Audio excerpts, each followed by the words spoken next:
आज वीडियो बनाने का कोई प्रोग्राम नहीं था। मैं शाम के वक्त फार्म से जब डेरे पर आया हूँ तो देखा कि रियाज तीसरे दिन भी अपना धान लेकर बैठा हुआ है। मशीन की कटाई थी, ये सेल अभी तक क्यों नहीं किया इसने। मैं इससे पूछने आ गया कि भाई क्या बना है।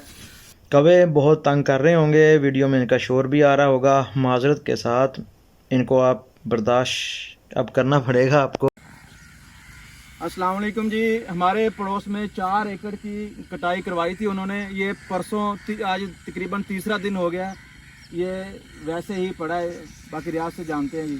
ਇਹ 4 ਕਿੱਲਿਆਂ ਦੀ ਹੈ ਜੀ। ਇਹ ਲੈਂਦਾ ਇਹਨੂੰ ਹੈ ਕੋਈ ਨਾ ਤੇ ਇਹ ਥਾਂ ਪਈ ਹੈ। ਮੈਂ ਤਾਂ ਖਿਲਾਰ ਕੇ ਹੀ ਮਰ ਗਿਆ। ਇਹ ਮੇਰੇ ਤਾਂ ਮਗਰੂ ਨਹੀਂ ਲਾਂਦੀ।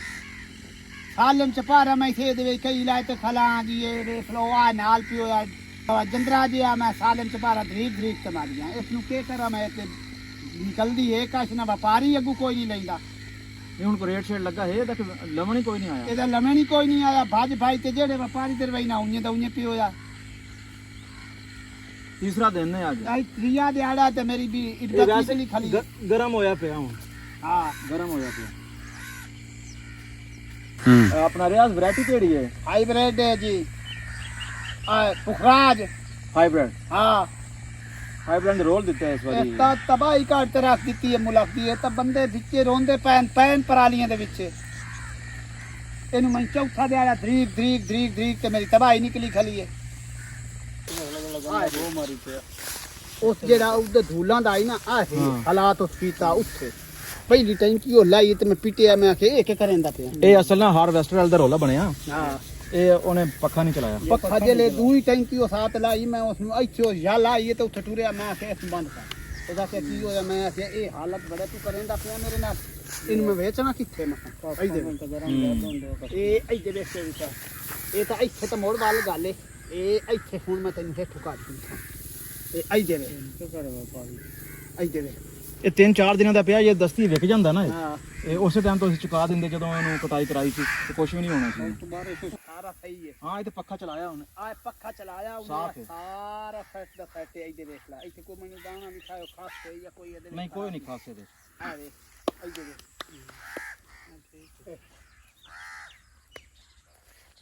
ਸਾਰਾ ਸੈਟ ਪਿਆ ਆਏ ਦਾਣ। ਆ ਇਹਨੂੰ ਲੈਂਦਾ ਕੋਈ ਨਹੀਂ। ਇਹ ਤਾਂ ਪਾਏ ਗੱਲ ਗਿਆ।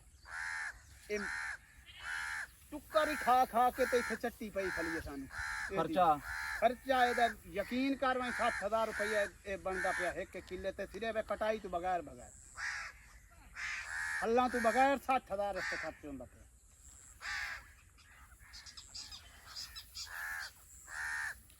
देखते रहे हैं जी, दिन रात इस बंदे ने मेहनत की है। सुबह से लेकर शाम तक ये यहीं पर है। खाना इसका बच्चे लेकर घर से आते थे दोपहर के टाइम। तो इसकी मेहनत देख लें आप और इसकी बेकदरी भी देख लें आप धान की। शाम तोड़ी जेड़ा ने यकीन कर रही 48 घंटा भूखे रहे हैं इसे दान दे उत्ते। मैंने पता है जिन्हें सुबह तू 24 घंटे स्प्रे दी टैंकियां इस बारी खर्चे ढेर होए ने तू खर्चे ही दे रहे। स्प्रे दी टैंकियां ਤੁਹਾਡੇ ਸਾਹਮਣੇ ਕਾਂਡ ਤੇ ਚਾਹ ਤੇ ਇਹਦੇ ਦੇਖੋ ਕਾਂਡ ਮੈਂ ਹਾਲ ਥੋੜੀ ਪੱਕੀ ਖਲੀ ਹੈ। ਮਗਰ ਯਕੀਨ ਕਰ ਮੈਂ ਸੁਬਹ ਤੂੰ ਅਮੀਂਦਾ ਸ਼ਾਮ ਥੋੜੀ ਸੇ ਦੇ ਵਿੱਚ ਖਲੇ ਰਹਾ ਰਹੀ। ਪਤਾ ਨਹੀਂ ਜ਼ਹਿਰਾਂ ਚ ਅਸਰ ਮੁੱਕ ਗਿਆ। ਜ਼ਹਿਰਾਂ ਦੇ ਵਿੱਚ ਅਸਰ ਮੁੱਕ ਗਿਆ। ਕੀ ਹੋਇਆ ਕੀ ਨਹੀਂ ਹੋਇਆ ਇਸ ਦੇ ਨਾਲ ਤੇ ਹਾਲਤ ਸਾਡੇ ਨਾਲ ਆਏ ਹੋਈ ਖਲੀ ਹੈ ਬਈ। ਥਾਂ ਪੀ ਹੋਇਆ ਵਿੱਚ ਲੈਂਦਾ ਹੀ ਕੋਈ ਨਹੀਂ। ਲੈਂਦਾ ਹੀ ਇਹਨੂੰ ਕੋਈ ਨਹੀਂ। आखिर में जी अफसोस के साथ ज़मींदारों के हाल पर रहम करें। इन्हें क्यों प्राइवेट सेक्टर के रहमो करम पर छोड़ दिया गया।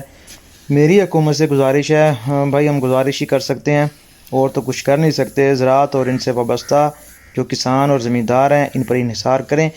आपको किसी से कुछ मांगना नहीं पड़ेगा। ज़राअत और काश्तकार तरक्की करेगा तो पाकिस्तान भी तरक्की करेगा। ये उनको चाहिए जो वज़ीर-ए-आज़म और वज़ीर आला को ब्रीफ़ करते हैं, जो तनख्वाहें ले रहे हैं मुफ्त की सिर्फ मशवरे देने के लिए। मैं सादा सी आम अल्फाज में बात करूँगा कि इनको नौकरी देने से पहले 6 माह कम अज़ कम 6 माह देही इलाकों में भेजा जाए जहाँ ज़राअत और ज़मींदारों के तबाह होने के बाद बाकी जो कारोबार असर पड़ता है। बात शुरू हुई है तो फिर एक और भी सुन लें अब कि ज़राअत से वाबस्ता जो कारोबार हैं, खाद, पेस्टिसाइड, कटाई वाली मशीन जो जिससे कारोबार करते हैं वो सीड कंपनियां हो गई। इसके अलावा जी लेबर जिसने हमें धान लगा कर दिया था, 9500 रुपये फ़ी एकड़ लगवाई दी है हमने, ठोक के पैसे लिए हैं उन्होंने भी।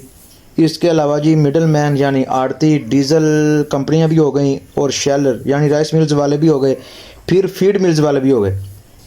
उन्होंने तो भाई खूब कमाया, हमारा क्या कसूर है जिन्होंने इतना खर्चा करके फसल तैयार की है। जिसने तैयार की है उसकी फसल रुल गई और साथ में खुद भी हम रुल गए हैं। ये बंदा अब कर्ज़ा के नीचे आ गया है जो आपको वीडियो में नज़र आया। अब इसका क्या होगा? जिस भाई को ये वीडियो पसंद आई है ज़रूर शेयर कीजिएगा और लाइक कीजिएगा। शुक्रिया जी।